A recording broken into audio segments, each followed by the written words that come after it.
Assalamualaikum warahmatullahi wabarakatuh. Bismillah, alhamdulillah, wassalatu wassalamu ala sayyidina Muhammad ibni Abdillah wa ala alihi wa sahbihi wa mawala, amma ba'du. Anak-anakku kelas 12 SMK Wahid Hasim Surabaya, alhamdulillah, birahmatillah wa bi'aunillah, kita diberikan kesehatan oleh Allah Subhanahu wa taala sehingga bisa mengikuti kegiatan pembelajaran daring pada hari ini. Pada kesempatan ini Pak Ubay akan menyampaikan materi pendalaman agama Islam, aspek Al-Qur'an hadis tentang toleransi beragama, yang mana kompetensi dasarnya adalah membaca dan mendeskripsikan ayat-ayat Al-Quran tentang anjuran bertoleransi dan juga menerapkan dalam perilaku sehari-hari. Untuk indikatornya, menyimpulkan kandungan surah Yunus ayat 40 sampai dengan 41 dan Al-Quran surah Asy-Syura ayat 14 tentang sikap orang yang berbeda pendapat, dan juga membiasakan perilaku toleransi terhadap sesama manusia. Anak-anakku kelas 12 SMK Wahid Hasim Surabaya yang dirahmati Allah Subhanahu wa taala,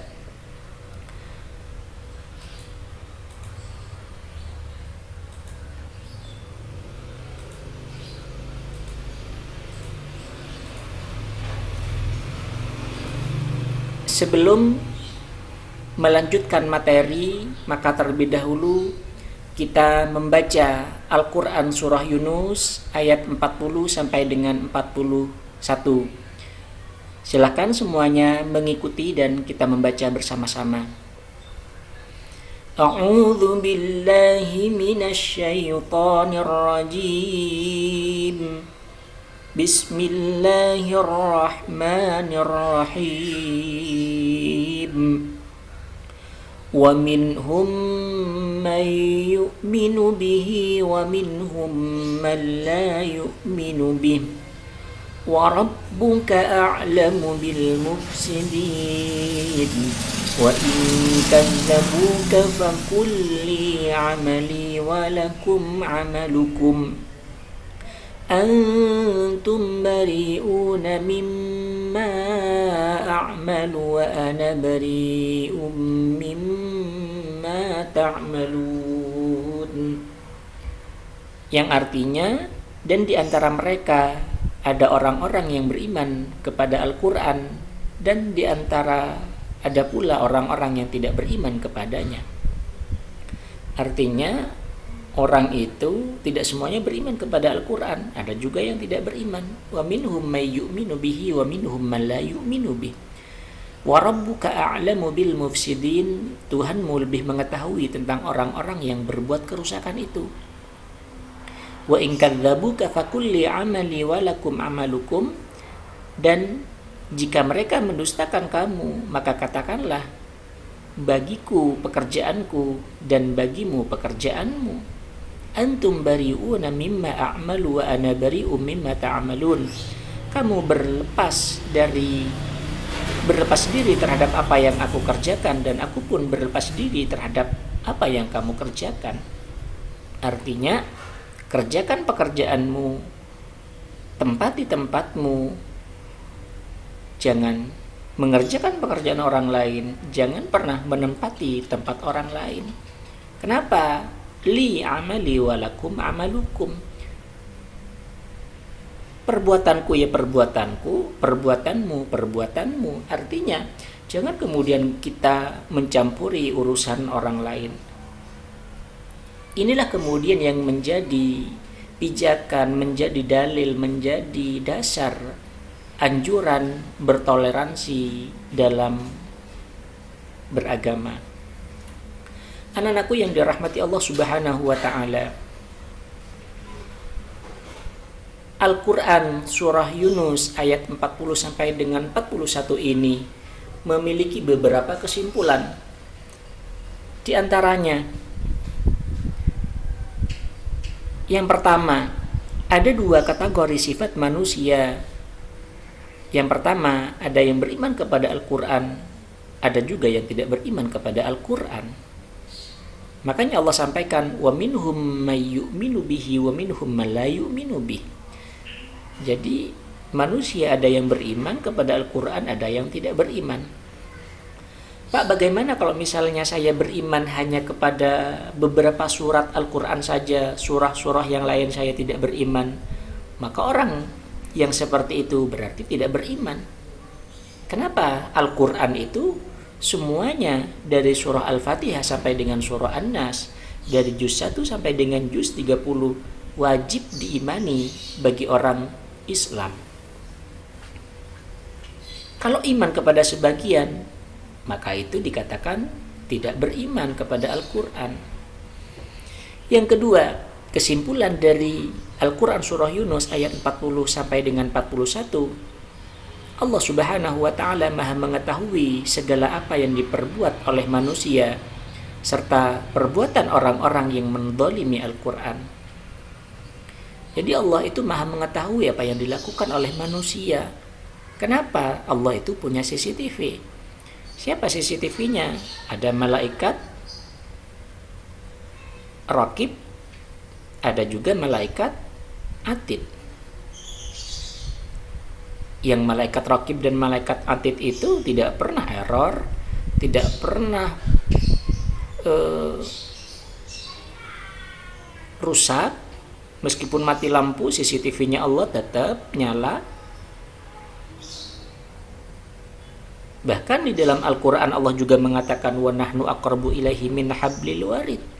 Saya itu lebih dekat kepada setiap hamba-hambaku, kata Allah, dibandingkan dengan urat yang nempel di leher kita itu. Lalu kemudian Allah juga Maha mengetahui perbuatan orang-orang yang menzalimi Al-Quran.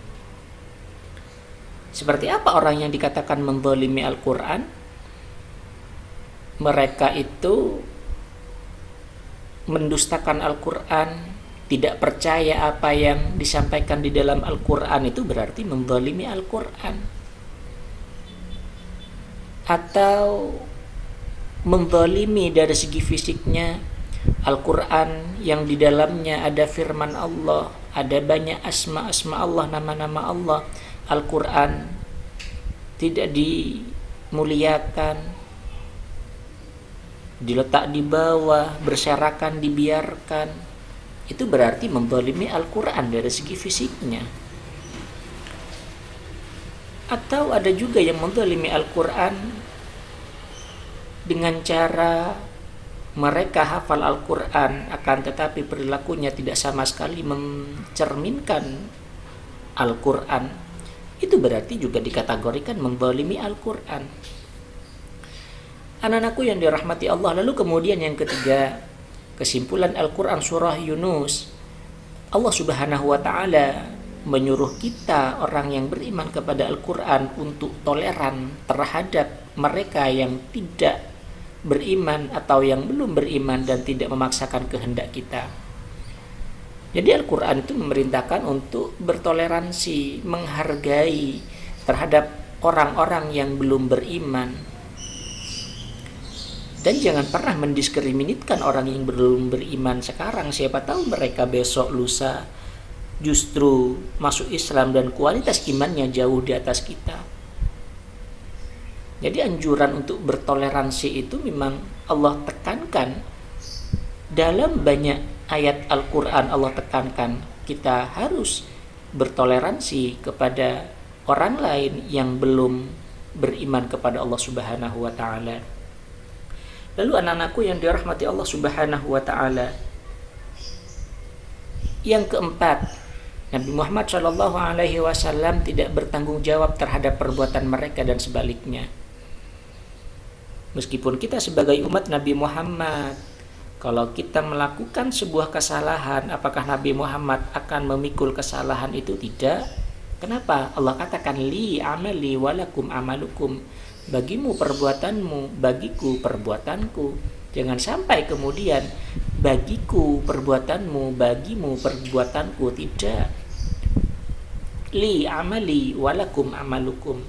Perbuatanmu adalah perbuatanmu, perbuatanku adalah perbuatanku. Tidak boleh kemudian membebankan kesalahan diri kita kepada orang lain, tidak boleh. Contohnya Nabi Adam saja. Nabi Adam ketika dikeluarkan oleh Allah dari surga, Nabi Adam dan Siti Hawa sama-sama keluar dari surga dan berada di tempat yang berpisah. Nabi Adam berdoa kepada Allah Subhanahu wa taala. Apa doanya? Doanya Nabi Adam adalah,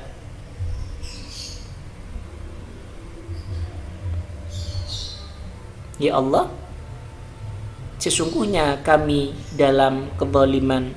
Rabbana zalamna anfusana wa illam taghfir lana wa tarhamna lanakunanna minal khasirin. Ya Allah, sesungguhnya kami berada dalam kezaliman. Jika Engkau tidak mengampuni saya, wahai Allah, sungguh kami termasuk orang-orang yang merugi. Padahal yang menyebabkan Nabi Adam itu dikeluarkan oleh Allah dari surga adalah iblis. Tapi Nabi Adam tidak membawa nama-nama iblis dalam doanya. Itu berarti orang yang bertanggung jawab. Lalu kemudian yang kelima, kesimpulan dari Al-Quran surah Yunus ini adalah setiap manusia akan mempertanggungjawabkan amal perbuatan masing-masing di hadapan Allah Subhanahu wa taala. Jadi apapun yang kita lakukan hari ini, besok, lusa dan seterusnya akan diminta pertanggungjawabannya oleh Allah Subhanahu wa taala. Bahkan Rasulullah Shallallahu alaihi wasallam di dalam hadis menyebutkan, Ish ma syi'ta fa innaka mayyitun. Hiduplah semaumu, akan tetapi ingatlah engkau suatu saat akan mati. Wahbib habibaka haunamma. Ahbib man syi'ta fa innaka mufarikun. Cintailah orang yang kamu cintai, akan tetapi ingatlah orang yang kamu cintai akan berpisah denganmu. Dan yang terakhir, wa'mal ma syi'ta fa innaka majziyun bihi. Dan lakukan apa yang ingin kamu lakukan, akan tetapi ingatlah apa yang kamu lakukan akan diminta pertanggungjawabannya di hadapan Allah Subhanahu wa taala. Itulah kesimpulan dari Al-Quran surah Yunus ayat 40 sampai dengan 41. Anak-anakku yang dirahmati Allah Subhanahu wa taala,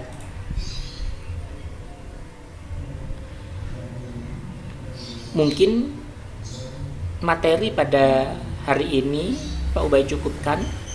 Apabila ada hal-hal yang mau disampaikan, baik itu berupa pertanyaan, bisa menyampaikan melalui grup WA kelas masing-masing. Kurang lebihnya mohon maaf yang sebesar-besarnya. Hadanallahu wa iyyakum ajma'in. Assalamualaikum warahmatullahi wabarakatuh.